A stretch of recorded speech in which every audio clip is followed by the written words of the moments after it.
So, Skulls of the Shogun, Bonafide Edition. What is it? It's a real-time strategy... No, it's a turn-based strategy game developed by 17-bit in which you control a vengeful samurai in the land of the dead, fighting to reclaim or to claim his birthright as samurai or something. Yeah, I know it's... I'm not all that researched on Japanese culture or anything, so I'm sure I'm doing it a disservice just by talking about it. But let's just hop into a campaign, and maybe I can load it. Oh, no. I'll just continue here. And we're going to jump into one of the episodes I already played and give it a whirl and see what things look like. Now, this is basically the campaign story, so you have a bit of a story to it. I don't want to ruin anything, but, yeah, it's... There are some snarky lines.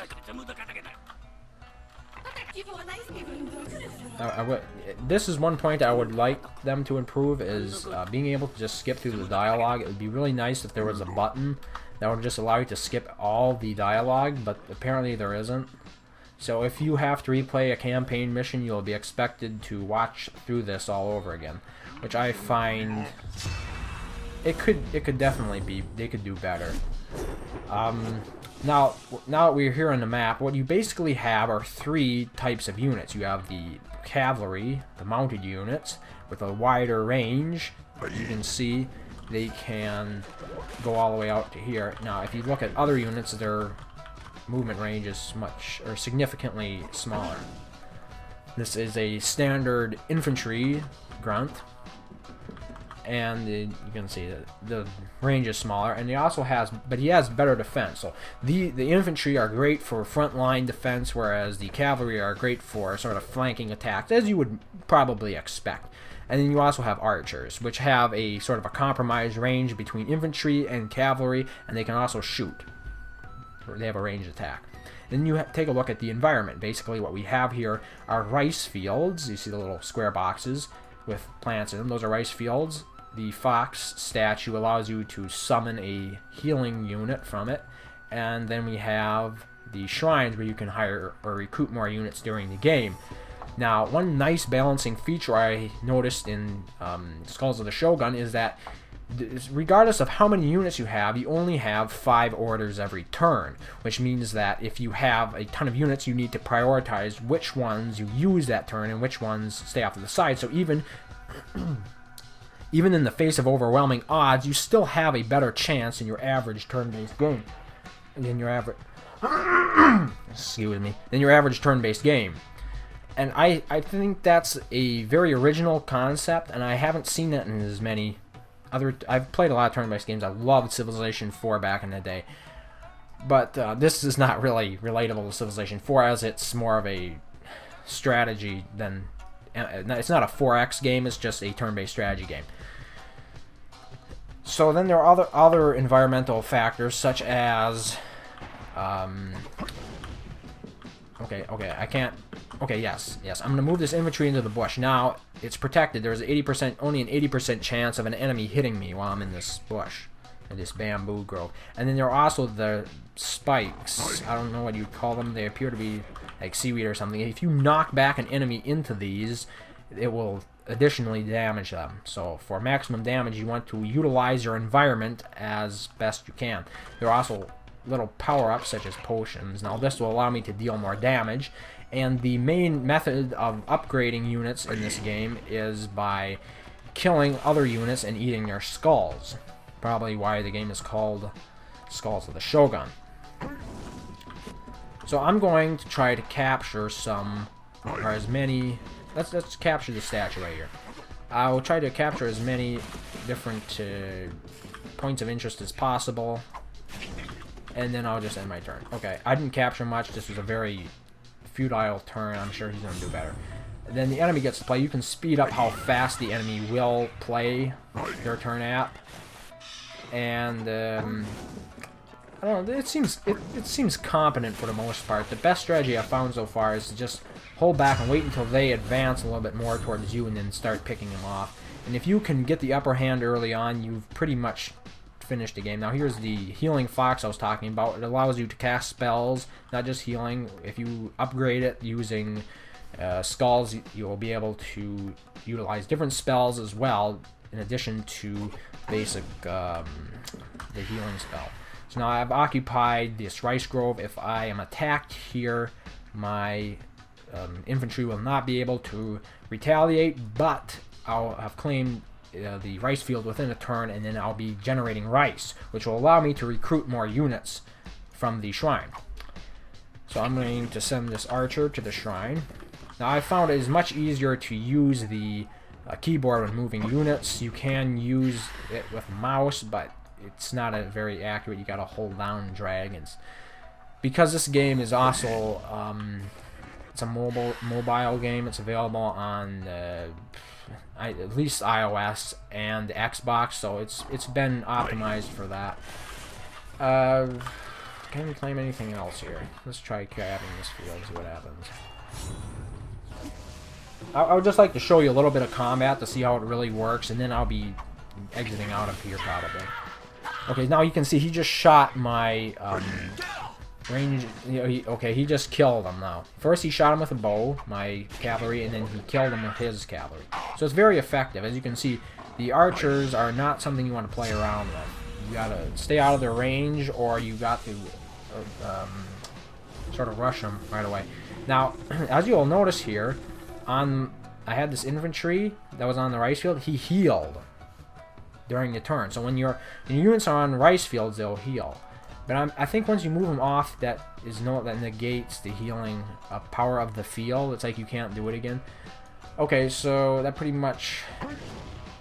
Let's use the archer. I want to retaliate against what he did to me. Now you can see, when you're within a certain range of archers, they will be able to attack back. For example, this archer will fire back at me and hit me for 3 damage. I hit him for what, 4 or 5. Okay, so I don't really want. I want to attack this guy over here, who has no chance of hitting me. I only have 80% chance because he's slightly out of my range. Let's see if I actually hit him. Yes, I hit him for 4. And now my archer can no longer move. Unfortunately, I can't finish him off, so let's just attack the archer here with my infantry. And you'll see I have an 80%... Wait a minute. I don't have an 80%. I was in the bush, so now he has an 80% chance of hitting me. The archer has an 80% chance of hitting me. I mean, it doesn't really mean anything because the archer can't retaliate against melee units. So I'm just going to hit him for 4, and then you'll notice I knocked him back into the spikes behind him for an additional 1 damage. Now, if I can only finish him off, that would really be nice. But it appears I can't. So now I have more commands left. So what I'm going to do here is I'm going to hire another unit. Let's hire a horseman. Now that used up another one of my scrolls, and then this activating him used up another scroll. Let's see if I can finish off this archer. Yes. Now you can see the archer dropped the skull, and if next turn when my units are active again, I'll be able to eat it. And eating it will grant me additional 3 power, and if you eat 3 of them, your units can perform 2 actions a turn. So there's a real great sense of progression within the game, I think. I really like that. And I can also use the fox to come down here, heal my other units, as I explained before. Now my leader is this samurai lord. I shouldn't pronounce his name because I can't. But anyway, what he does is you basically have him meditating here in the corner until you bring him out into the field. As he meditates, he gains more health, and once you activate him, let's activate him. It will ask you if you want to activate him. Now he has 2 swords, so he can attack twice a turn regardless of eating skulls. Once you eat 3 skulls, he can attack 3 times a turn because he turns into the dead, whatever they call the infernals or something. And now the important thing about him is you can really get him strong, but he can be overwhelmed with numbers, yeah, regardless of how strong he is. If you go charging into an area, they'll probably kill him, as I often do to my enemy opponent. Okay, so I'm just going to bow out of here, and you're going to look at some other features of the game. This is basically the campaign. There is also a multiplayer. mode. Skulls Anywhere basically is for... I noticed there are not a whole lot of games. Skulls Anywhere can be played, again, it's multi-platform, so you can play it with people who play on Xbox or play on iOS, so it's great in that sense. But Skulls Online is where you can play against other people in real time. Skulls Anywhere, I would describe it best as sort of a play-by-email game. Skulls on the Couch is what you would expect. It is a local co-op, not co-op, it's a local mode, sort of a hot seat where you pass the, once your turn is over, you pass the computer on to the next person and so on. Now there is a rather interesting, it's an emblem system. And what you do every time you successfully complete one of the campaigns or just a mission, you'll increase your level. And my current level is 2, I believe. And I have to get 284 XP until my next level. And once you do that, I'm not exactly sure what it does, but it works for the ranked multiplayer play. I know that. The higher rank you are in the game, okay, I don't know why that happened. I guess, okay, that was just trailer. I was inactive for too long. Anyway, so the higher rank you are in the game, it's for ranked multiplayer matches, which is really great if you can find, if the multiplayer scene was a bit more active, it would be really great. And you can also change your emblem, it's a profile emblem. You can unlock different ones, you can merge them all into to create a super one. It's like Steam badges, and if you're familiar with Steam, you know what I'm talking about. Let's take a look at the options. Controls, like I said, you can either use the mouse or the keyboard. I prefer a combination of the two. It seems to work the best.